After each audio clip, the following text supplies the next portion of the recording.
السلام علیکم ورحمۃ اللہ وبرکاتہ ڈیئر اسٹوڈنٹس، میں اس وقت اے ڈی پی سیمسٹر 1 کے گروپ سے مخاطب ہوں، اور ہمارا جو ہسٹری آف اسلام کا چیپٹر ہے، بلکہ ٹاپک ہے اور جو سبجیکٹ ہے، اس میں میرے 3 لیکچر آپ تک پہنچے ہیں۔ اس سے پہلے کلاس میں تقریباً 2-3 لیکچر میرے پہلے ہو چکے تھے، تو اب یہ جو چوتھا لیکچر ہے، پچھلا لیکچر میں نے حضور کی زندگی کا سفر ہجرت پر ایک طائرانہ نگاہ ڈالی تھی، مکے سے نکلنے کا اور سبب، اور مدینہ منورہ میں داخل ہونے کے دوران موٹی موٹی جو ضروری باتیں تھیں وہ میں نے آپ سے شیئر کی، ورنہ وہ اتنا بڑا تاریخی سفر ہے اور اتنا برکتوں والا سفر ہے کہ اس پر ہمارے کئی لیکچرز ہو سکتے ہیں، لیکن چونکہ آپ کا یہ عنوان اتنا زیادہ نہیں ہے، آپ کا ہسٹری کا ایک حوالہ آپ تک پہنچانا ضروری ہے تاکہ آپ کو آؤٹ لائن مکمل ہو جائے، تو میں نے مسجد قباء کی تعمیر اور وہاں بستی قباء کی بستی میں آپ کا ٹھہرنا، پھر آپ کا مدینہ منورہ میں پہنچنا، پھر مساک مدینہ اور دیگر موضوعات جو تھے ان پر ہماری گفتگو ہوئی۔ آج اس حوالے سے ہمارا مدینہ منورہ میں آنے کے بعد کی اگلی کہانی ہم پڑھنے جا رہے ہیں۔ آئیے ہم آگے بڑھتے ہیں اور دیکھتے ہیں کہ آج کے اس ٹاپک ہمارے کیا کیا ہے۔ دیکھیں، یہ حضرت صلی اللہ علیہ وسلم کی مدنی زندگی کے اہم واقعات اس وقت لے کے میں آپ کی خدمت میں ہوں۔ سب سے پہلے میں حوالہ دینے جا رہا ہوں مواخات مدینہ کہ مواخات مدینہ کیا ہے۔ وہ ہے نا کہ آپ نے لفظ سنا ہے اخوت، بھائی چارہ، وہ حضرت اقبال کا شعر ہے نا کہ اخوت اس کو کہتے ہیں چبھے کانٹا جو کابل میں تو ہندوستان کا ہر پیر و جواں بے تاب ہو جائے۔ اخوت اس کو کہتے ہیں چبھے کانٹا جو کابل میں تو ہندوستان کا ہر پیر و جواں بے تاب ہو جائے۔ کابل کدھر ہے؟ یہ کش والے کاف کے ساتھ ہے، یہ افغانستان کا کیپٹل دارالخلافہ، اس سٹی کا نام جو ہے کابل ہے، اور ہندوستان کا ہر پیر و جواں، تو جب حضرت اقبال نے اس ہندوستان کا جو نقشہ کھینچا تھا تو اس لفظ ہندوستان کے اندر پاکستان، انڈیا اور بنگلہ دیش اور ان کے مضافات یہ سب شامل تھے، تو ادھر کسی شخص کے پاؤں میں کانٹا چبھا افغانستان میں تو ہندوستان کا ہر پیر و جواں بے تاب ہو جائے، بے چین ہو جائے، یعنی وہ جس طرح حدیث میں کہا کہ مسلمان ایک جسم کے مانند ہے، جب جسم کے ایک عضو کو تکلیف ہوتی ہے تو سارا جسم بخار اور بیماری میں مبتلا ہو جاتا ہے۔ مواخات مدینہ اپنے اندر یہی تصور لیا ہوا ہے۔ یہ کب ضرورت پیش آئی؟ یہ تب ضرورت پیش آئی جب مسلمان ہجرت کر کے مکہ سے مدینہ آنے لگے۔ اب یہ روز کا مسئلہ تھا کہ درجنوں لوگ آ رہے تھے، اب یہ پاسبل نہیں تھا، ہمارے پاس انتظامات نہیں تھے، وسائل نہیں تھے، ارینجمنٹ نہیں تھی، اور فنڈ نہیں تھا، اور کوئی چیریٹی دینے والا گروپ ابھی نہیں تھا، ابھی ہم خود نوارد تھے اور مہاجر تھے، تو ہاؤ پاسبل، یہ کیسے ممکن تھا کہ ہم ان کے لیے بہت بڑے ارینجمنٹ کر سکتے، جگہ ریزیڈنس کا، خوراک کا۔ تو حضور علیہ الصلوۃ والسلام نے ایسا ایک سٹیپ لیا جو خدا کی قسم میرے پیغمبر کے سوا کوئی لے ہی نہیں سکتا تھا، اور یہ انہی کی بصیرت تھی اور خدا کا انعام تھا ان کی ذات پر کہ انہوں نے کہا کہ بھئی یہ تو روز کا معاملہ ہے، اب یہ اتنی جگہ نہیں ہے کہ ہم ان کو کہاں ٹھکائیں، اور یہ بھی نہیں ہے کہ میں کسی ایک کے گھر بھیجوں کہ یہ 10 بندے ان کو روٹی کھلاؤ، پھر دوسرے دن پھر بھیج دوں یا دوسرے کے گھر بھیج دوں، بھائی یہ مشکل ہو جائے گا۔ آپ نے کیا کیا؟ ایک انصار ایک مہاجر۔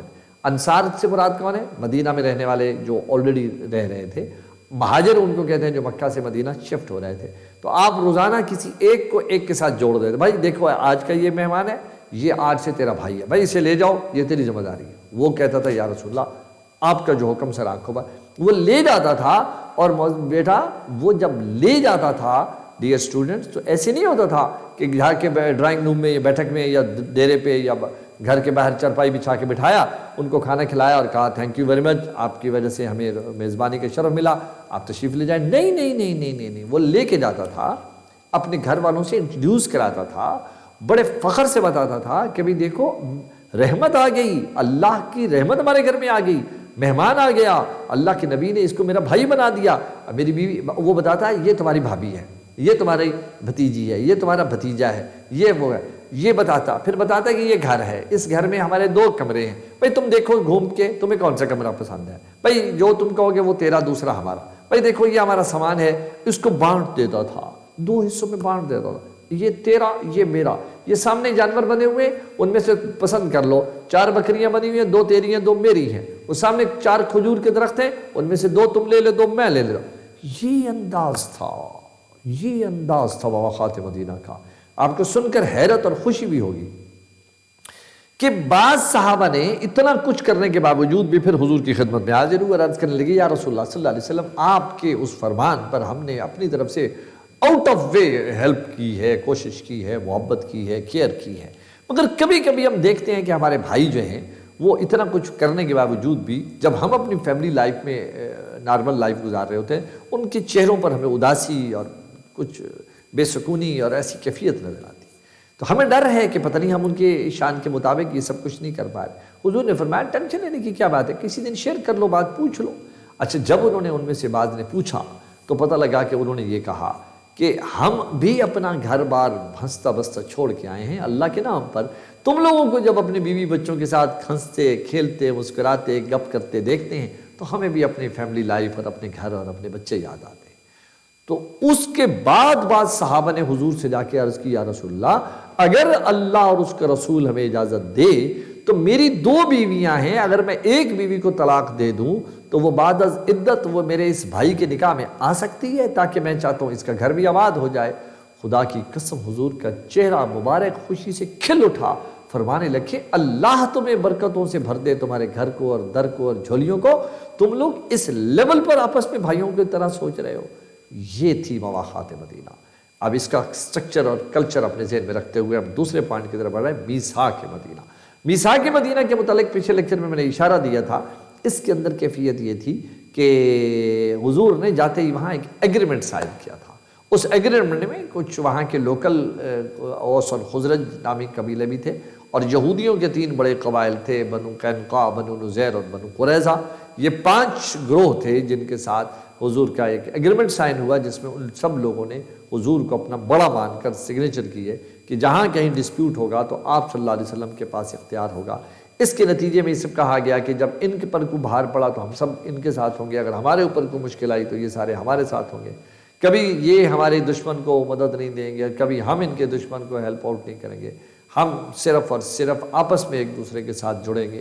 یہ بڑا زبردست ایک ایگریمنٹ تھا، تو یہ میرے نبی علیہ السلام نے مدینہ جاتے ہی کیا اور اس کی بہاف پر آپ نے پھر آگے بڑھا، ایک پرسکون زندگی کا آغاز اور اپنی سوسائٹی اور ریاست مدینہ کی جو بیس بنانا شروع کی وہ اسی بنیاد پر تھی۔ ہجرت کے دوسرے سال میں اللہ رب العزت کی طرف سے باقاعدہ شرعی احکامات نازل ہونا شروع ہو گئے۔ عزیز طلباء، ڈیئر اسٹوڈنٹس، جو مکی زندگی میں قرآن اترا ہے، وہ قرآن مقدس جو اترا ہے وہ تقریباً 86-87 صورتیں ہیں جو مکی دور میں اتری ہیں۔ ان صورتوں کے جو سبجیکٹ ہیں ان کے اندر توحید، رسالت، آخرت، ملائک، الہامی بکس، جنت، دوزخ وغیرہ کے تذکرے ہمیں ملتے ہیں، لیکن احکامات نہیں ہیں، حلال حرام کی کوئی بات نہیں ہے، یہ کرنا ہے یہ نہیں کرنا اس کا کوئی تذکرہ نہیں، یہ سب مدینے میں نازل ہوئے۔ جہاد فرض نہیں تھا، نماز تو صرف آئی تھی لیکن اب اس کا ماحول نہیں بنا تھا، روزہ فرض نہیں ہوا تھا، زکوٰۃ فرض نہیں ہوئی تھی، حج فرض نہیں ہوا تھا، یہ ساری چیزیں لمحہ بلمحہ ہوئی ہیں۔ تو جو چیزیں 2 ہجری میں فرض ہوئی ہیں ان میں زکوٰۃ کا ابتدائی حکم آیا، خاص طور پر روزہ فرض ہوا، اور سب سے اہم جو چیز فرض ہوئی ہے وہ ہے جہاد۔ اب جہاد کیا ہے، کسے کہتے ہیں؟ پہلے تو یہ سمجھ لیجیے کہ جہاد جو ہے وہ اس کا لفظ جو ہے، لفظ جہاد، یہ جوہد سے نکلا ہے۔ جوہد اس کا معنی ہے صحیح کرنا، کوشش کرنا، صحیح کرنا، کوشش کرنا۔ اچھا، اب جب ہم یہ لفظ کہتے ہیں کہ جی جہاد، تو اس کا مطلب یہ ہے کہ اللہ کے کلمے کی سربلندی کی کوشش کرنا۔ اب میں اس کی سادہ تعریف بولنے لگا ہوں، اس کو ذرا غور سے سنیے گا۔ جہاد کا بیسک ڈیفینیشن، آج کل اس کا ڈسپیوٹ بھی ہو رہا ہے نا، پوری دنیا میں اس کو کریٹیسائز کیا جا رہا ہے اور بہت سارے لوگ اس کو ٹیررزم کے ساتھ جوڑ رہے ہیں، ٹیررسٹ کہہ رہے ہیں مجاہد کو۔ تو یہ ایک کفر کی، امت کفر کی ایک چال ہے، مگر یاد رکھیے گا جہاد بیسیکلی اس کا مادہ جوہد سے نکلا ہے، جس کا معنی ہے کوشش کرنا۔ اب اس جہاد سے کون سی کوشش اور کس کی کوشش مراد ہے، اس کے متعلق یہ ہے کہ ہر وہ کوشش، توجہ جملہ غور سے سنیے گا، ہر وہ کوشش جو اللہ کے کلمے کی سربلندی کے لیے کی جائے اسے جہاد کہتے ہیں۔ کلیئر؟ میں پھر ریپیٹ کر رہا ہوں، ہر وہ کوشش جو اللہ کے کلمے کی سربلندی کے لیے کی جائے اسے جہاد کہتے ہیں۔ اچھا، اب یہ کوشش اگر ہم نے زبان سے کی ہے تو اسے جہاد باللسان کہا جائے گا، یعنی زبان سے جہاد۔ اگر ہم نے یہ قلم کے ذریعے سے کی ہے، کوئی آرٹیکل لکھا ہے، کوئی مضمون لکھا ہے، کوئی بک لکھی ہے، تو اس سے ہم کہیں گے جہاد بالقلم۔ اگر ہم نے اپنے علم کے زور پر جہالت دور کرنے کے لیے کوئی کام کیا ہے تو اس کو کہا جائے گا جہاد بالعلم۔ اگر ہم نے مال خرچ کر کے کچھ ارینجمنٹس ایسی کی ہیں، کچھ ماحول ایسے کریٹ کیا ہے کہ لوگوں کو اویئرنیس دی ہے اور ظلم اور جبر سے ہم نے ان کو نکالنے کی کوشش کی ہے، مال لگایا اس کام کے لیے، اس کو ہم کہیں گے جہاد بالمال۔ ایک یہ ہے کہ ایک بڑا جہاد ہے، وہ جہاد اپنے نفس کے اندر، نفس کے خلاف ہے، شیطانی قوتوں کے خلاف، طاغوت کے خلاف، اپنے اندر گھسے ہوئے اس شیطان ملعون لعین کے خلاف کہ جو ہمیں ابھار کر ہماری ڈائریکشن خراب کرتا ہے، اس کے خلاف ہم نے جب اپنے آپ کو منظم کیا، اسے جہاد بالنفس کہا جاتا ہے۔ ایک غزوے سے حضور تشریف لا رہے تھے تو آپ نے فرمایا کہ ہم جہاد اصغر سے جہاد اکبر کی طرف جا رہے ہیں۔ توجہ سے جملہ سنیے گا، میں پھر بول رہا ہوں، ایک غزوے سے اللہ کے حبیب واپس آ رہے تھے، اپنے جانثاروں کو فرمانے لگے کہ اب ہم جہاد اصغر سے جہاد اکبر کی طرف سے جا رہے ہیں۔ تو صحابہ نے عرض کی، یا رسول اللہ کیا کسی اور بڑے مارکے میں ہم سب کو جانا ہے؟ حضور نے فرمایا سب کو جانا ہے، مگر وہ انفرادی مارکہ ہے، یعنی اپنے نفس شیطان کے خلاف اب ہم نے کمر بستہ ہونا ہے، اس کی کوئی چال نہیں چلنے دینی، اور یاد رکھنا یہ جہاد بڑا جہاد کہلاتا ہے، اسے جہاد اکبر کہتے ہیں۔ بات سمجھ میں آ رہی؟ اچھا اب دیکھیں، ایک جہاد کا ذکر میں نے نہیں کیا، اس کا نام یہاں نیچے میں نے لکھا ہے قتال فی سبیل اللہ۔ کیا؟ قتال فی سبیل اللہ۔ قرآن میں جب یہ آرڈر آیا، یہ جہاد یاد رکھیے گا، یا میں پھر جملہ بولنے لگا ہوں، یہ ایکچولی جو جہاد ہے نا، یہ قتال فی سبیل اللہ، یہ 2 ہجری میں اس کی اجازت ہوئی، اس کی اجازت 2 ہجری میں ہوئی، جبکہ وہ جو ابھی انصار مہاجروں کو ہیلپ آؤٹ کر رہے ہیں، یہ جہاد بالمال کر رہے ہیں، یہ جہاد بالمال کر رہے ہیں۔ اچھا وہ جو مکے کے اندر ہم دعوت و تبلیغ کا کام کر کے مسلمان کر رہے تھے، وہ جہاد باللسان بھی تھا، جہاد بالعلم بھی تھا، اور جو وہ قرآن لکھ رہے تھے اور قرآن کو آگے پھیلا رہے تھے اور مارے کھا رہے تھے اس جرم میں، اسے جہاد بالقلم کہتے ہیں۔ اسی طرح اب وہاں سے آ رہے تھے تو کئی لوگ جو مالدار تھے وہ غریب صحابہ کی پشتیبان بنے، ان کو ہیلپ آؤٹ کیا، ان کو راستے کا زاد راہ دے کر بھیجا، یہ جہاد بالمال ہو رہا تھا۔ اچھا نفس کے خلاف بھی ہم چل رہے۔ اچھا قتال فی سبیل اللہ یعنی جو فزیکلی، جس کو ہم عرف عام میں کہتے ہیں جہاد بالسیف، جہاد بالسیف، سیف سین کے ساتھ، سیف جیسے سیف الرحمن لکھا جاتا ہے، سیف عربی میں تلوار کو کہتے ہیں، تو جہاد بالسیف سے مراد یہ ہے تلوار کا جہاد۔ اچھا اب یہ جہاد جو تھا نا، یہ ہمیں الاؤ نہیں تھا پہلے نا، مکے میں ہم نے مارے کھائی یا جواب نہیں دیا۔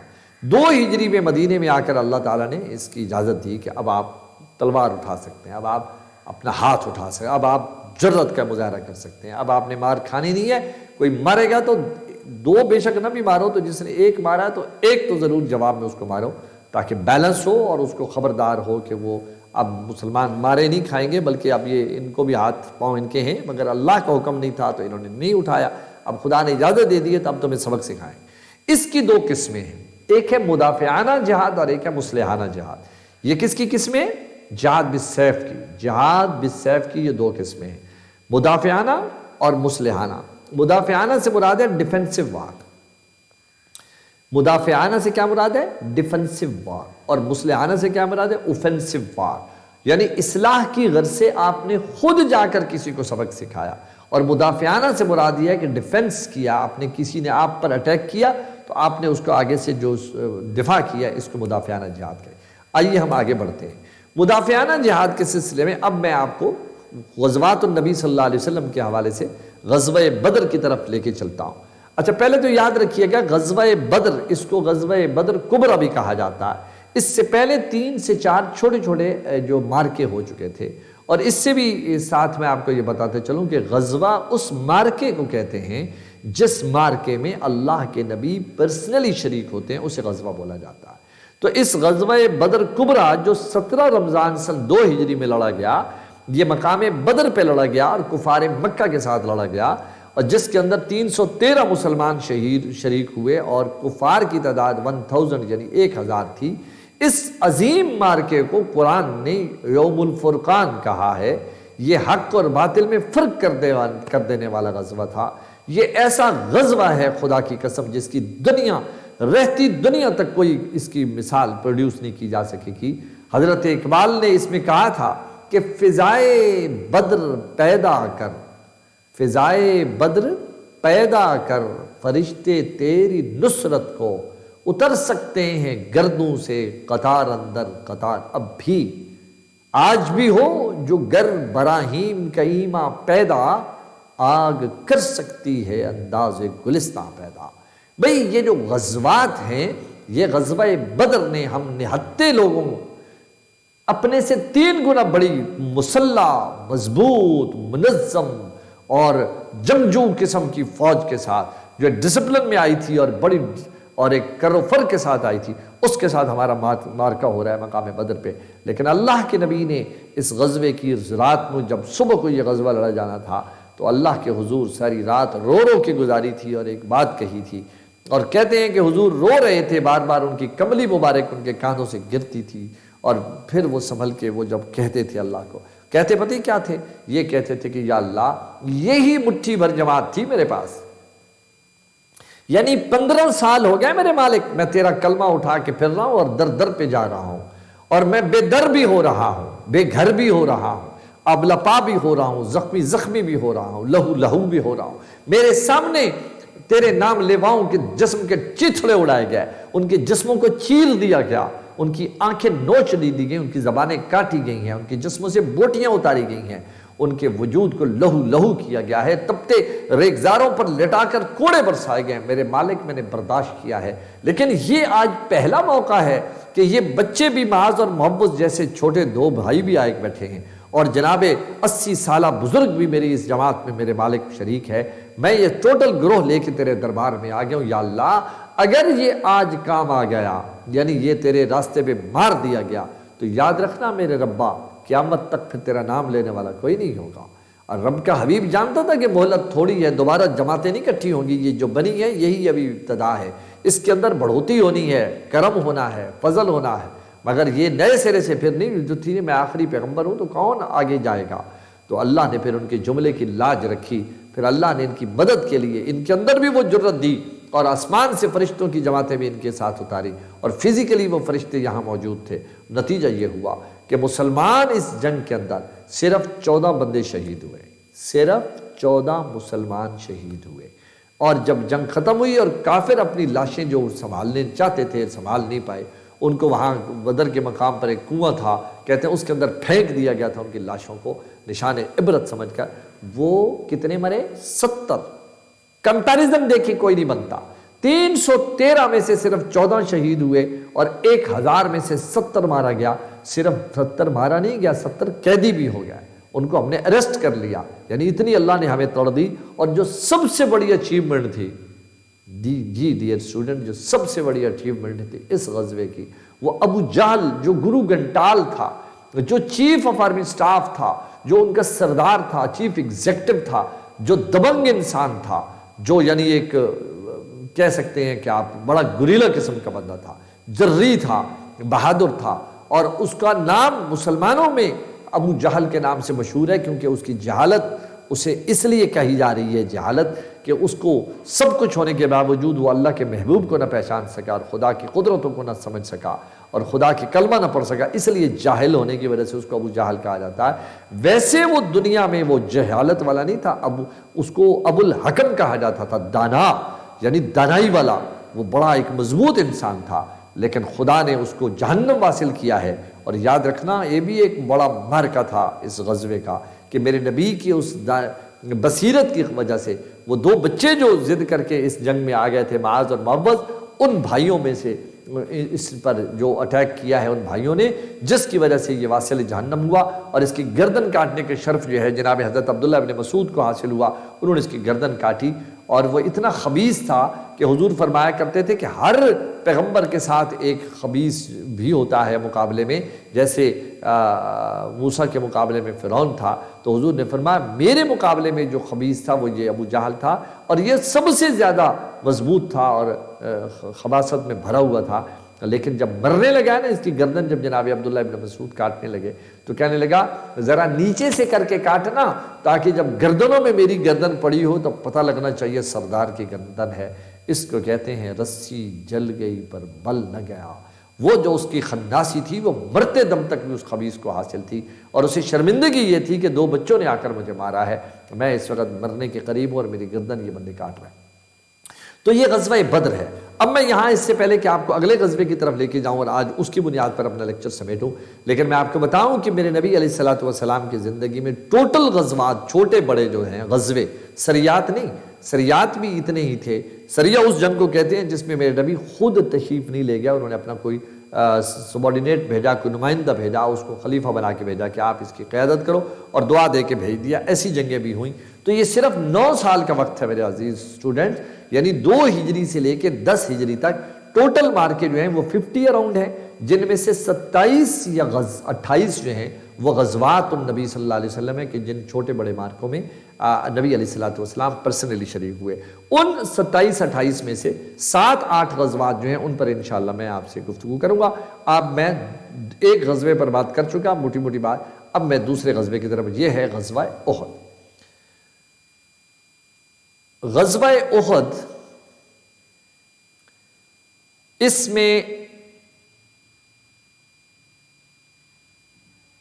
یہاں اب ہم دیکھ رہے ہیں کہ اس میں جو ٹائپنگ میں تھوڑی سی غلطی ہوئی ہے کہ اوپر سے تو معاملہ پورا ہو گیا لیکن آگے انہوں نے مکمل نہیں کیا، تو اب یہ جو نیچے اس کے آ رہا ہے، یہ جو غزوہ احد کے نیچے جو کیٹیگری لکھی ہوئی ہے، یہ ساری وہی ریپیٹ ہو گئی ہے جو کہ بدر کی تھی۔ تو میں اس کا سمری آپ کو زبانی سنانے جا رہا ہوں، اور یہ بعد میں آپ کو مل جائے گا، چونکہ اب میں اس لیکچر کو چاہتا ہوں کہ میں اس لیول پہ لے جاؤں، توجہ آپ کی رہے گی۔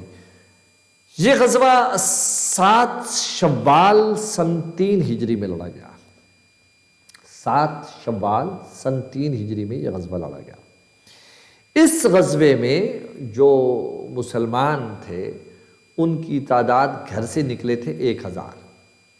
یہ جملہ بڑا توجہ سے سننا، کیونکہ بدر کی اندر ان کے ساتھ ہوئی تھی بہت بری، بدر کی لڑائی میں کفار مکہ کے ساتھ بہت بری ہوئی، اور وہ 1000 کا لشکر آیا تھا، اور 313 نے ان کو ناکو چنے چبا ڈالے، ان کے چھکے چھڑا دی، ان کے توتڑے اڑا دی۔ اب انہوں نے چیلنج دیا تھا کہ اس کا بدلہ ہم نیکسٹ ایئر لیں گے۔ اس بدلے کے لیے جب وہ آئے تو وہ 3000 کا لشکر لے کر آئے۔ جب رسول اللہ صلی اللہ علیہ وسلم کو پتہ چلا کہ وہ آ رہے ہیں تو ان کے خبر سن کر حضور نے ایک فوراً میٹنگ بلائی۔ اب یہ بات سمجھنے والی ہے، بلکہ میں محسوس کر رہا ہوں کہ چونکہ میرے بچوں کے لیے آؤٹ لائن نہیں ہے، میں تو سارا بول جاؤں گا، لیکن ان کے پاس نوٹ کرنے کی چیز یہاں سے نہیں مل رہی، تو یہ آج میں سمری دے دیتا ہوں، میں اس کو دوسرے لیکچر میں اس کو آؤٹ لائن کے ساتھ دوبارہ آپ کو کنوے کروں گا، لیکن اصل چیز آج میں تمہید کے طور پہ بولنے جا رہا ہوں۔ اس غزوے کی ایک خاص بات ہے، اور میں اپنے بچوں کو بات سمجھانے کے لیے وقت موجود کے ساتھ کمپیریزن کرنے جا رہا ہوں۔ آپ کو پاکستان کی ہسٹری سے بھی آگاہ ہونا چاہیے، یہ تو میں اسلامک ہسٹری آپ کو بول رہا ہوں۔ پاکستان کی ہسٹری میں ہماری پہلی جنگ ہوئی ہے غزوہ اپنا 1965 کی جنگ، 1965 کی وار، جس میں انڈین جو جرنیل تھے انہوں نے ادھر بڑک ماری تھی انڈیا میں کھڑے ہو کر کہ صبح کا ناشتہ ہم لاہور کے جو کلب ہے اس میں بیٹھ کے کریں گے، لاہور میں جا کر ہم وہاں ناشتہ کریں گے۔ اللہ کو کچھ اور منظور تھا، غیرت مند غیور پاک فوج الرٹ تھی، جس نے تھوڑے ہوتے ہوئے زیادہ کے ساتھ سینہ تان کے کھڑے ہو گئے۔ اللہ نے جیسے غزوہ بدر میں مسلمانوں کی مدد کی تھی تو 1965 کی جنگ میں ایسے ہی اللہ تعالیٰ نے مسلمانوں کی مدد کی۔ 65 سے 5 سال بعد 5 سال گزرے، 5 سال کے بعد 71 میں ہمیں دوسری جنگ لڑنا پڑ گئی، وہ اس جنگ کا بدلہ تھا۔ لیکن اس جنگ میں جو غفلت ہم سے ہوئی، سیم ایسی غفلت ہم نے غزوہ احد میں کی ہے۔ یعنی میں یہ کہتا ہوں نا کہ یہ کہا جاتا ہے کہ پاکستان جو ہے وہ مدینہ منورہ اور پاکستان، یہ دنیا میں 2 خطے ہیں زمین کے جو اللہ کے نام پہ حاصل کیے گئے، اور دونوں پر اللہ کے انعام بھی ہیں، لیکن دونوں کی ہسٹری میں بہت ساری چیزیں کامن بھی ہیں۔ ہماری پہلی بار 65 کی جنگ غزوہ بدر کا عکس دکھائی دیتی ہے، اس میں واقعی ایسا ہوا کہ مسلمان اس جذبے سے لڑے کہ اللہ کی مدد بھی پھر آئی۔ 71 کی جنگ میں ہمارے ساتھ وہ ہوا جو غزوہ احد میں ہوا۔ اب ذرا سمجھیے یہ بیک گراؤنڈ، اب سمجھیے غزوہ احد کیا تھا۔ میرے نبی نے میٹنگ کال کی مدینے کے اندر کہ بھئی دشمن آ رہا ہے اور بڑی بھرپور تیاری سے آ رہا ہے، اور زخم خوردہ زخمی شیر کی طرح اپنے کھچار سے نکل کر ہمارے اور آپ پر چڑھائی کرنے کے لیے آ رہے ہیں۔ بولو میرے دوستو ہمیں کیسے جنگ لڑنی چاہیے؟ تو صحابہ نے مختلف مشورے دیے۔ پہلے تو کہا کہ اللہ اور اس کے رسول ہی بہتر جانتا ہے۔ حضور نے فرمایا بھی یہ بات ٹھیک ہے، لیکن میں چاہتا ہوں کہ میرے دوستوں کے ساتھ مشاورت کی بنیاد پر فیصلہ ہوتا کہ آپ لوگ یکجان ہو کر میدان میں اترو۔ انہوں نے کہا، کسی نے کہا دو بڑی رائے آئی۔ ایک رائے یہ تھی کہ ہمیں مدینے میں رہ کے لڑنا چاہیے، ہمیں مورچہ بند ہو کے لڑنا چاہیے، ہم فصیلوں پہ چڑھ جائیں، دروازے اپنے بند کر لیں، دشمن کو گھر تک آنے دیں اور اوپر سے ہم یلغار کریں اور دشمن کو یہاں ختم کریں۔ یہ ایک رائے تھی۔ حضور نے اس کو بھی ایک حد تک سمجھا کہ ٹھیک ہے۔ دوسری رائے یہ تھی کہ نہیں یا رسول اللہ، یہ رسکی ہے، اس کے اندر رسک ہے، اس میں خطرہ بڑھ جائے گا، ہم دشمن کو کیوں اپنے دروازوں تک لے کے آئیں؟ جہاں ہمارے پاس لیڈیز ہیں، ہمارے بزرگ ہیں، ہمارے جانور ہیں، ہمارے بچے ہیں، ہمارے گھر ہیں، مسجد نبوی ہے، تقدس کے معاملات ہیں، تو دشمن اندر آئے گا تو وہ تو لتاڑ کے رکھ دے گا سب کچھ، ہم زیادہ نقصان کرا بیٹھے۔ یا رسول اللہ ہمیں مدینہ شہر سے باہر جا کر لڑنا چاہیے۔ اس پر بھی ڈائلاگ ہوا۔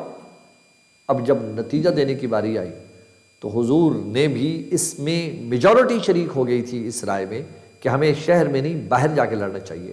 حضور نے بھی ایک حد تک اس کو پسند کر لیا کہ یہ ایک حد تک جینون بات ہے، ہمیں ایسا کر لینا چاہیے۔ فیصلہ ہو گیا، فیصلہ ہو گیا کہ یہ جنگ مدینے میں نہیں باہر جا کے لڑنی ہے۔ اعلان بج ہو گیا، تیاری کرو بھی، شاباش، تھوڑی دیر کے بعد ہم نے موو کرنا ہے۔ 1000 مجمع ہے، فوج الرٹ ہے، بگل بج گیا، صف قافلہ روانہ ہو گیا۔ 1000 ہی روانہ ہوا مدینے سے۔ اب جب مدینے سے 1000 کا مجمع نکلا، ظاہر ہے کچھ گھوڑوں پہ تھے، کوئی پیدل تھے، کیونکہ مقام احد کی طرف ہماری روانگی تھی، اور احد مدینہ سے تقریباً 3 کلومیٹر کے باہر ایک میدان تھا جس کے 3 سائڈوں پہ پہاڑی ہے، اور درمیان میں ہم نے وہ بیس بنانا تھا۔ یہ طے ہوا کہ اس جگہ پہ جا کے ہم اکٹھے ہوتے ہیں، دشمن وہاں آ جائے۔ اب حضور وہاں ان کو لے کے جا رہے ہیں۔ ابھی تھوڑا سا چلے، یعنی یوں سمجھیے کہ 1 کلومیٹر میں بھی ہم مدینے سے باہر آئے ہوں کہ اچانک حضور کو توجہ دی گئی کہ یا رسول اللہ صلی اللہ علیہ وسلم ذرا پیچھے تو دیکھیے۔ حضور نے کہا خیریت؟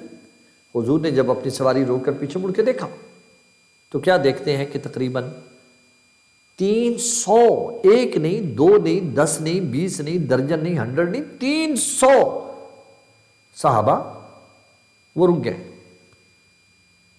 حضور نے پوچھا کیا ہوا، کیا مسئلہ ہے، چلتے کیوں نہیں؟ ان کے اندر منافقت کا بیج پڑ چکا تھا۔ کچھ لوگ وارداتی طور پر ہوا کا رخ دیکھ کر یہ سمجھ کر کہ چلو تم ادھر کو جدھر کی ہوا ہو، یہ سمجھ کر انہوں نے کلمہ پڑھ رکھا تھا۔ اندر ان کے دل میں نفاق تھا، کلمہ اندر نہیں گیا تھا۔ مکے والوں کی کوالٹی یہ تھی کہ جس نے کلمہ پڑھا تھا اس نے سچے دل سے پڑھا تھا، جس نے نہیں پڑھا تھا اس نے نہیں پڑھا تھا۔ مدینے میں آ کر یہ منافقت ظاہر ہو گئی۔ حضور نے فرمایا وجہ؟ کہنے لگا جی ساڑی بندہ ہی کوئی نہیں، ہماری کوئی حیثیت ہی نہیں ہے یا رسول اللہ۔ ہم کہہ رہے ہیں کہ مدینے شہر میں رہ کے لڑا جائے، اب آپ کو تو یہ دوسرے ہی اچھے لگتے ہیں، تو بس جی ٹھیک ہے، پھر آپ نے جانا ہے تو آپ جائیں، ہم نہیں آتے۔ ان کا سردار تھا عبداللہ بن ابی جو رئیس المنافقین کہلاتا ہے۔ حضور نے فرمایا اچھا۔ حضور نے ان کو سمجھانے کی کوشش کی، لیکن وہ ختم اللہ علی قلوبہم وعلی سمعہم وعلی ابصارہم غشاوہ کی کیفیت بنے ہوئے تھے، منافقت۔ انہوں نے کہا کہ نہیں سر، ہمارا دل نہیں مان رہا۔ حضور نے فرمایا میرے پاس وقت نہیں ہے ضائع کرنے کو، جس کا دل نہیں مانتا وہ رک جائے۔ ہم افرادی قوت کی بنیاد پر اور اسباب کی بنیاد پر لڑنے والے نہیں، ہم مسبب الاسباب رب کی نصرت پہ بھروسہ کرنے والے لوگ ہیں، ہم جا رہے ہیں۔ معزز اور میرے پیارے اور ڈیئر اسٹوڈنٹس، 1000 میں سے 300 پیچھے کتنے رہ گئے؟ 700 صحابہ کو لے کر نبی جا رہے۔ دشمن کتنی تعداد میں آ رہا ہے؟ 3000 کا مجمع آ رہا ہے۔ اب یہاں سے سنیے گا، اس 3000 کے مقابلے میں 700 لوگوں کو لے کر ان کے پہنچنے سے پہلے میرے نبی مقام احد پہ پہنچ گئے، انہوں نے اپنی جگہ سیٹ کر لی، یہ ڈائریکشن ہمارے لیے ٹھیک رہے گی۔ انہوں نے ایسی سائیڈ پہ پڑاؤ کیا جس کے پیچھے ایک درے کی کیفیت ہے اور ایک پہاڑی ہے جس کے اوپر اگر ہم کچھ جنگجو کھڑے کر دیں اور وہ صرف اس ایک اینگل کو کور کریں تو باقی سائیڈوں پہ پہاڑ ہے، اور ایک سائیڈ اوپن ہے جہاں سے دشمن کی فوج اندر آئے گی، اس کو چھوڑ دیا جائے۔ تو آپ نے اس کے لیے ایک اسٹریٹجی بنائی اور کمال درجے کا میرے نبی علیہ السلام کا ویژن تھا۔ خدا کی قسم اٹھا کے کہہ رہا ہوں کہ رسول اللہ سے بڑا کوئی چیف آف آرمی سٹاف نہیں گزرا۔ میں بالکل جنون جملہ آپ کے سامنے شیئر کر رہا ہوں، ان سے بڑا کوئی چیف آف آرمی سٹاف دنیا میں نہیں گزرا۔ انہوں نے فرمایا کہ یہ 50 لوگ ہیں، ان کو بلایا، ادھر آؤ ادھر آؤ ادھر آؤ ادھر آؤ، تم لوگ یہاں اوپر کھڑے ہو جاؤ۔ اب یہ جملہ غور کرنا میرے بچوں، تم لوگوں کی ڈیوٹی یہ ہے کہ صرف اوپر ٹھہرنا ہے، اور یہ جو درے کی کیفیت ہے بیک سائڈ سے ہمارا رخ ادھر ہے، دشمن نے ادھر سے آنا ہے، ہم نے ادھر اس کے ساتھ جنگ کرنی ہے۔ یہ جو اینگل ہے میرے بیٹا، تم لوگوں نے نیچے نہیں آنا، ایٹ اینی کاسٹ نہیں آنا، جب تک کہ میں محمد الرسول اللہ تمہیں خود نہ بلاؤں۔ جب تک کہ میں محمد الرسول اللہ تمہیں خود نہ بلاؤں کہ نیچے آ جاؤ، تب تک نہیں آنا۔ نیچے جو مرضی ہو جائے ہمارے ساتھ، ہمارے چیتھڑے اڑا دیے جائیں اور پرندے آ کر ہماری ڈیڈ باڈی سے گوشت نوچ رہے ہو، تب بھی تم نے ہماری مدد کے لیے نہیں آنا، جو مرضی ہو جاؤ۔ اب یہ جملے غور کرنا، 50 آدمیوں کو اوپر کھڑا کر دیا۔ اب ایمان سے بتائیے ہمارے پاس نیچے کتنے رہ گئے؟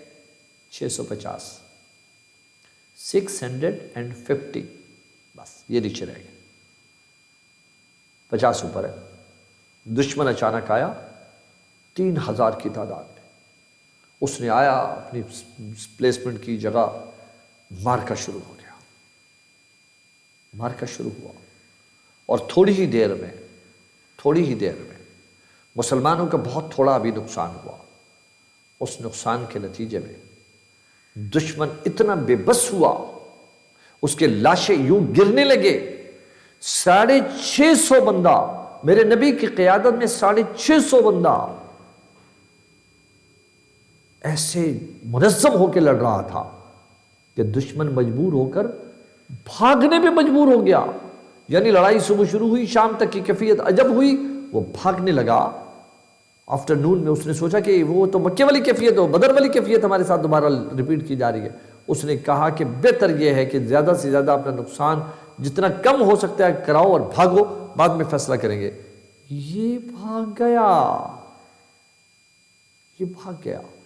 میدان خالی ہو رہا ہے، لیکن کسی کو نہیں پتا تھا کہ کیا ہونے جا رہا ہے۔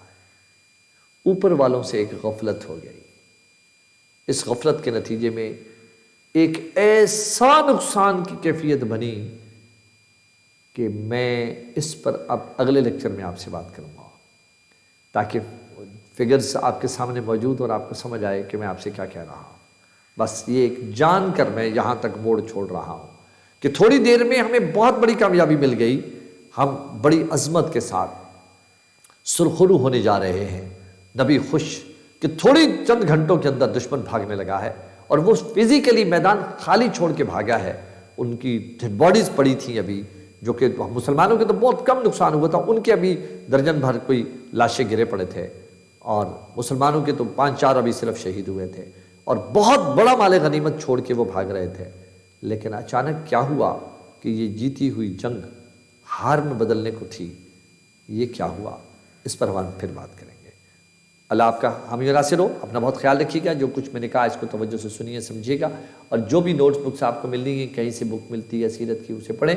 مجھے ایک کتاب کا پتہ چلا ہے، میں انشاءاللہ اس کو لوکیٹ کرتا ہوں، اور مے بی وہ PDF کی کیفیت میں ہو، شیپ میں ہو، تو میں آپ تک اس کو شیئر کروں گا۔ السلام علیکم ورحمۃ اللہ وبرکاتہ۔